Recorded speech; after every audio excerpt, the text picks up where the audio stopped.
Hello guys, welcome back to the channel. Today I am going to show you how you can iterate or print values without using any loop.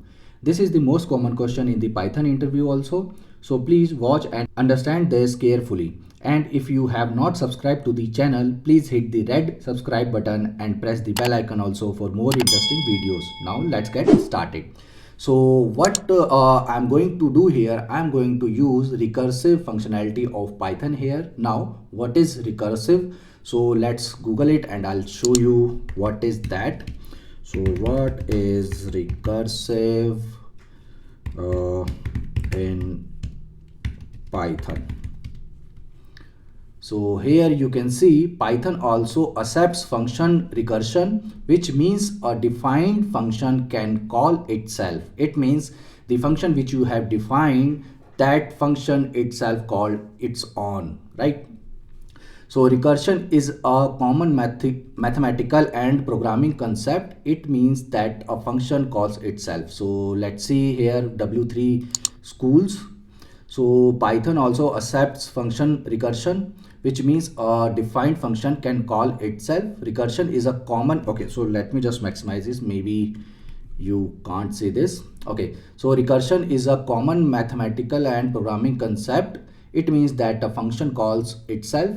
This has the benefit of meaning that you can loop through data to reach a result, right? So let's see and implement this recursion in our code.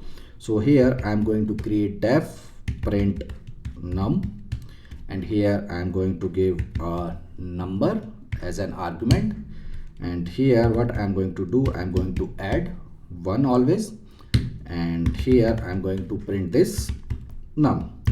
Now we are going to have one condition here, like if num less than 100, then only this recursion will work. That means I'm going to call the same function which is already defined here, right?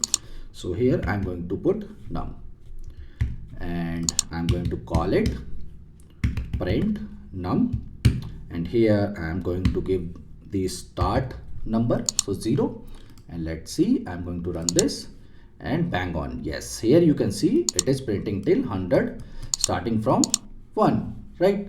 And another thing which you can do, like if you want to make this limit to dynamic, then you can have just like start and end, and just copy this start here and replace this, and this 100 replaced by end.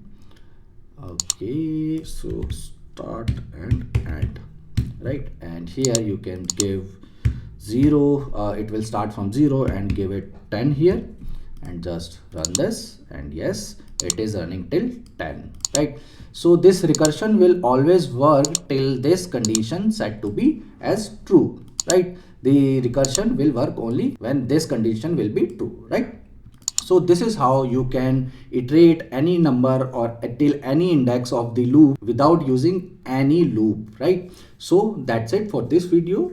I hope you like this video. If yes, please hit the like button, and if you have not subscribed to the channel, please subscribe to the channel and press the bell icon also for more interesting videos. And I have given my social medias link like WhatsApp and Telegram also. So I have created group on those platforms also. If you have not joined there, please do so, and see you in my next video. Till then, thank you for watching. Jai Hind.